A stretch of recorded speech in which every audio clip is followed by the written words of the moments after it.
បាទសូមជម្រាបសួរបងប្អូនក្នុងបណ្ដាញសង្គមបាទថ្ងៃនេះខ្ញុំមានចំណាប់អារម្មណ៍ចង់ឆ្លើយតបទៅនឹងមួងណារ៉េតបាទនេះមួយនេះអានេះប្រកែណាបាទអូឥឡូវយើងស្ដាប់វាបន្តិចមើលបាទតើការលើកឡើងរបស់វានឹងវាសមហេតុសមផលអត់ទេណាវាត្រឹមត្រូវអត់បាទអានត្រៀមផលតាមដើម្បីដាក់ជូនរដ្ឋអាជ្ញានៃតុលាការព្រំដែនអន្តរជាតិបងប្អូនណារាល់ថ្ងៃនេះណាអ្នកដែលត្រូវដឹងគុណបំផុតសម្រាប់ប្រជាពលរដ្ឋខ្មែរទាំង18លានអ្នកដែលគួរដឹងគុណបំផុតណាគឺលោកអ៊ុំសំអាន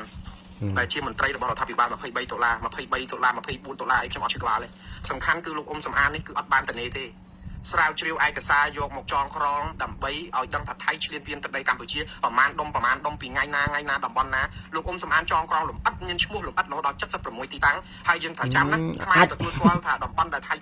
គ្រប់គ្រងបានដែលយើងសញ្ញាឲ្យត្រឹមថ្ងៃទី3ខែមករា62ទីតាំងក្រោយនេះគឺដីដែលថៃឈ្លានពានក្រោយបាត់ជប់បាញ់ហើយកម្ពុជាអត់តដៃគេតែបន្តិចសុខចិត្តឲ្យគេយកទាំងអស់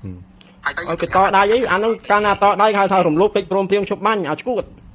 ណាពីព្រោះនាយករដ្ឋមន្ត្រីថៃនិងនាយករដ្ឋមន្ត្រីខ្មែរគេបានចុះកិច្ចព្រមព្រៀងពីរឿងឈប់បាញ់ហ្នឹងហើយ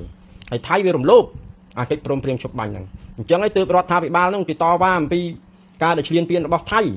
ណាបើតបាញ់វាវិញទៀតអាហ្នឹងសង្គ្រាមវាផ្ទុះឡើងទៀតអាហ្នឹងហៅថារំលោភកិច្ចព្រមព្រៀងឈប់បាញ់ទៀតហើយមកអាឈួតនេះនិយាយអានេះអត់មានដឹងខ្យល់ទេចេះតែលើកឡើងទៅមកស្ដាប់ទៅហើយបបួលគ្នាអរគុណអាអ៊ុំសំអានអ៊ុំសំអានមនុស្សបោកប្រាស់លុយគេតាំងពីស្រុកខ្មែររហូតដល់អាមេរិកកាំងអានេះវាបោករលុយថ្លៃកប៉ាល់ហោះទៅរលុយថ្លៃចាយទៅបានវាប្រកាសមុនមួយខែហ្នឹងណាបើពួកឯងជឿឯងគ្រប់គ្រងវាទៅឯងកុំបបួលប្រជាជនខ្មែរណាជាង10លានអ្នកទៅអរគុណអាអ៊ុំសំអានអញគ្មានអរគុណទេវើយនិយាយតាមត្រង់បើពូជពងឯងដូនតាមម៉ែឲ្យឯងចង់គ្រប់គ្រងក៏គ្រប់គ្រងទៅចង់អរគុណអាអ៊ុំសំអានហ្នឹងក៏អរគុណទៅណាអានោះរឿងផាន់ឯងប៉ុន្តែអញអាចគ្រប់គ្រងអរគុណនេះទៅវើយកុំថា17 18លានអ្នកនៅស្រុកខ្មែរត្រូវអរគុណអាអ៊ុំសំអានអញឲ្យអាចអំបែងក្បាលពួកឯងនេះគ្មានអីក្រៅវាចេះបោកប្រាស់គេទេណាបោកប្រាស់រោតលុយឲ្យមើលអាអ៊ុំសំអានឥឡូវផ្ទះវានៅអាមេរិកកាំងវាមានអាងហែលទឹកអាងអីសួរថាវាបានលុយពីណាមកបើបោកក្បាលពួកឯងទេប៉ុន្តែក្បាលពួកឯងលងងខ្លៅចង់វាបោកទៅណាហើយកុំបបួលប្រជាជនខ្មែរឃ្លេតាមពួកឯងនេះគេវាមិនត្រីទេបដោះសំតែឲ្យគេយកមកស្រាក់ចិត្តហើយអត់ដឹងឥឡូវនេះកុំបានគុណបុណ្យលោកអ៊ុំសំអានទេប្រមូលឯងសិតគេនឹងឲ្យសៀមទៅយកដីស្រាក់ចិត្តអត់ប្តឹងអាម៉េចឃើញគេពងទៀមទាតវ៉ាតាមការទូតតាមក្រសួងការបរទេសតាមរយៈរដ្ឋាភិបាលផងគេហ្នឹងទេហើយអានេះពិតជាឈួតមែនបងបើគេឲ្យទៅទេលុះត្រាគេមិនតវ៉ាមិនទៀមទាមិនចឹងបងប្អូនប៉ុន្តែគ្រាន់តែរាជរដ្ឋាភិបាលខ្មែរយើងគឺប្រកាន់គោលការណ៍គេហៅថាដោះស្រាយចំនួនដោយសន្តិវិធីណាតាមស្របតាមច្បាប់អន្តរជាតិហើយត្រូវចរចាជាមួយថៃនឹងអ្វីដែលថៃបានចុះកិច្ចព្រមព្រៀងជាមួយខ្មែរយើងណាប៉ុន្តែថៃវារំលោភបាទវារំលោភអញ្ចឹងឥឡូវយើងទៅរំលោភដូចវាដែរយ៉ាងម៉េចបាទបើរំលោភដូចគ្នាបានន័យថាកិច្ចព្រមព្រៀងឈប់បាញ់ហ្នឹងវាទៅជាអត់បានការមិនអញ្ចឹងណាអាហ្នឹងវាអញ្ចឹងហើយទៅសហគមន៍អន្តរជាតិហ្នឹងគេគ្រប់គ្រងខ្មែរយើងគ្រប់គ្រងរាជរដ្ឋាភិបាលខ្មែរហ្នឹងបាទដែលយើងមានចំហច្បាស់លាស់យ៉ាងត្រឹមត្រូវជាការពិតឲ្យសៀមវាពងកាន់កាប់ដីខ្មែរយើងមួយចំនួនតាមព្រំដែនហ្នឹងប៉ុន្តែយើងត្រូវរកវិធីដោះស្រាយអញ្ចឹងបាទហើយគេទទួលស្គាល់ដំណោះស្រាយតាមរយៈរាជរដ្ឋាភិបាលកម្ពុជាគេមិនមែនទទួលដំណោះស្រាយតាមរយៈរដ្ឋាភិបាលរត់ចោលគុកហ្នឹងទេអានោះដែលហៅថាពួកឯងវាបោកហើយឯងថាគេហ្នឹងអង្គុយតែបោកប្រាស់អានេះ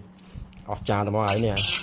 កសារឡើងដាក់មកសំពីមានឯកសារទាំងប្លង់ទាំងឆ្លៀនពីភាសាតំបន់តូចតំបន់ធំតាកបីតំបន់មុំបីតំបន់ច្រកអានសេះបឹងទៅគួនអូស្មាច់អូយគាត់ចងក្រងឯកសារលម្អិតមានផែនទីខ្នាតហើយវាថាឆ្លៀនពៀនអីកាន់កាប់រត់50 60 70កន្លែងហ្នឹងដល់រាប់បាន10ផងដល់រាប់ជាក់ស្ដែងមើលឥឡូវអ៊ុំសំអានចេញរបាយការណ៍មើលណាមួងណារ៉េតឯផ្សាយរបាយការណ៍ឲ្យច្បាស់លាស់មើលចំណុចកន្លែងណាខ្លះទីតាំងឈរជើងកន្លែងណាខ្លះវាច្បាស់លាស់មើលវាចេះតែបោកគេអាបោកស្ដាប់ទៅវាអស់ចាแล้วហ្នឹងគាត់នឹងដុសជាគាត់មកបលីហើយដុសជាមកបលីជា40ទំព័រហើយទៅជាមួយវាផងអាណារ៉េតឯងទៅជាមួយអ៊ុំសំអានខែក្រោយនេះគាត់ទិញសម្បត្តិយន្តហោះទៅព្រោះអីរដ្ឋអាជ្ញាគេស្នើឲ្យខែក្រោយនោះគេដែរអញ្ចឹងទៅខែក្រោយវាប្រកាសពីពេលនេះទៅមូលហេតុអីវារមូលនិធិរលុយពូជអានេះពូជវាចាញ់តែបោកគេអញ្ចឹងបានវារត់ចោលគុកមែនដំណើររដ្ឋាភិបាលក្រៅប្រទេសហ្នឹងទៅបំភ្លឺថែមដាក់ផុសតាមបន្ថែម ហើយអញ្ចឹងហើយហ្នឹងកម្ពុជាខ្លួនឯងអត់ដឹងហ្នឹងមករករឿងលោកអ៊ុំសំអានទៀតថាចិត្តតែធ្វើប្រេះប្រាស់ប្រយ័ត្នចុះនរអស់លោកខ្ញុំក៏ប្រាប់អស់លោកចុះនរដាក់ទំនាយគេចុះនរឥឡូវឲ្យខ្នល់នេះហើយយើងខ្នល់អត់ថាអ៊ុំសំអានហ្នឹងវាអាចធ្វើការងារហ្នឹងបានជោគជ័យ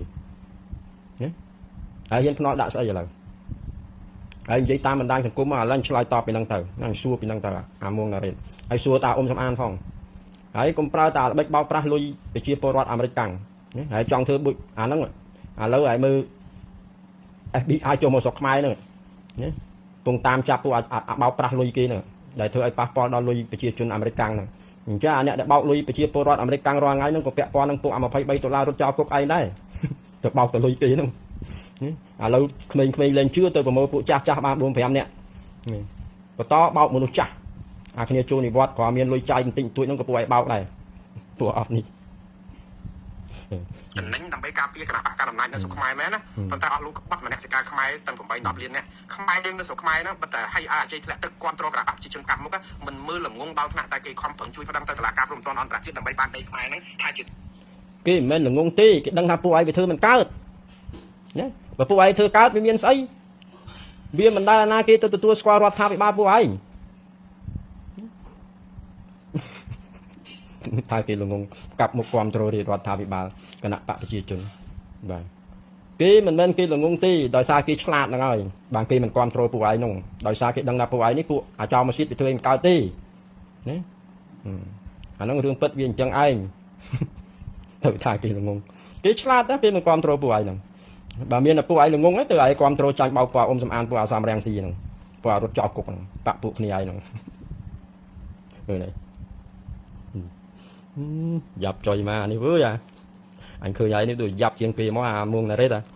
អានេះអាងរោលុយតាម YouTube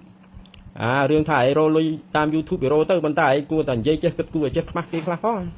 អានេះអត់ចេះខ្មាស់គេហ្មងនិយាយចេញមកអត់មានអាភាពខ្មាស់អៀនក្នុងខ្លួនឲ្យគេទៅណាដឹងគុណអ៊ុំសំអានឥឡូវយើងលើកចឹងជាសំរុំដែរបងប្អូនយើងមើលវីរៈកងទ័ពយើងកំពុងឈរយកទ្រូងប៉ាំងពាំងទ្របនៅសមរភូមិមុខហើយក្នុងកំឡុងពេលដែលធ្វើសង្គ្រាមមួយសៀមនេះបាទយើងមើលកងយុទ្ធពលខេមរៈភូមិន្ទយើងបានពលីជីវិតបាត់បង់ជីវិតក្នុងសមរភូមិហើយវាមិនដឹងគុណមិនគ្រប់គ្រងទៅគ្រប់គ្រងដឹងគុណអ៊ុំសំអានគ្រាន់តែយកសមីទៅបោកប្រាស់ចុះខ្ញុំវានឹកឃើញថាវាមិនចង់ឆ្លើយតបជាមួយវាទេប៉ុន្តែអានេះអាមបែកក្បាលនេះបាទអានេះបន្តផ្សព្វផ្សាយតែបោកប្រាស់គេតាមបណ្ដាញសង្គមអញ្ចឹងតើបោកអាក្រាតវាខ្លះឥឡូវសួរក្បាលហើយមើលអាមុងរ៉េតហើយជឿជាក់ថាអ៊ុំសំអានវាធ្វើបានទេការងារហ្នឹង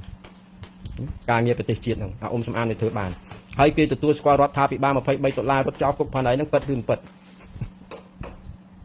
មើលឥឡូវឯងឲ្យតុលាការហ្នឹងបោះត្រាមួយទទួលស្គាល់អា$23ហ្នឹងមកខ្ញុំសុខចិត្តដើរស្រាតទៅមកមែនទេណាឲ្យតែថាតុលាការនឹងទទួលស្គាល់ថាពួកឯងហ្នឹងតំណាងឲ្យរដ្ឋាភិបាល$23នៅក្រៅប្រទេសហ្នឹងខ្ញុំនិយាយមែនតាសុខចិត្តដើរស្រាត1 ម៉ោងកាត់សារថ្មីបានដែរពួកអាមបាញ់ក្បាលនេះហើយក៏បកកាយបោកគេមែនគេមិនដែលល្ងងបាក់គាត់ទេតែអស់លោកហ្នឹងគឺចេះតែបាយ3ពេលទៅនាំគ្នាបង្ក្រាបគ្នាចឹងទៅគ្នាអត់ទេងាត់ទៅគេនឹងដោយសារតែបាយ3ពេលអានេះមើងងាយគេចុយម្ដាយពួកអរត់ចោលគុកសិតមើលដូចគេនឹងអត់ដឹងខ្យល់អីចឹងមនុស្សរស់នៅពេញមួយប្រទេសហ្នឹងគេអត់ដឹងអីបើពួកឯងធ្វើបានហ្នឹងគេគ្រប់គ្រងហើយប៉ុន្តែពួកឯងវាធ្វើមិនកើតទេវាបានតែមកបោកប្រាស់គេហ្នឹងរាជរដ្ឋាភិបាលគេដឹកនាំប្រទេសគេទទួលស្គាល់ជាអន្តរជាតិគេនៅតែប្រឹងប្រែងដោះស្រាយតម្រាំឯងគ្រាន់តែស្ពាយសមីហើយវាឆ្ងាញ់ត្រង់ថាតុលាការ ICC នេះឬក៏តុលាការ ICJ នេះបាទក៏ហៅតំណាងរដ្ឋាភិបាល$23អាចជាប់គុកឯងនិយាយបោកគេម៉េចអញចង់ឃើញសំណេរឬក៏ចំណានឹងដែរណាហើយបង្ហាញចំណានឹងតិចមើលមានទទួលស្គាល់រដ្ឋាភិបាលហើយអា$23ហ្នឹងមែនអញសុកចិត្តដើរស្រាតមែននិយាយលេងសើចមែនតាពួកអរត់ចោលគុកណាមួយម៉ាត់ទៀតចុះបាទសូមអរគុណជម្រាបលា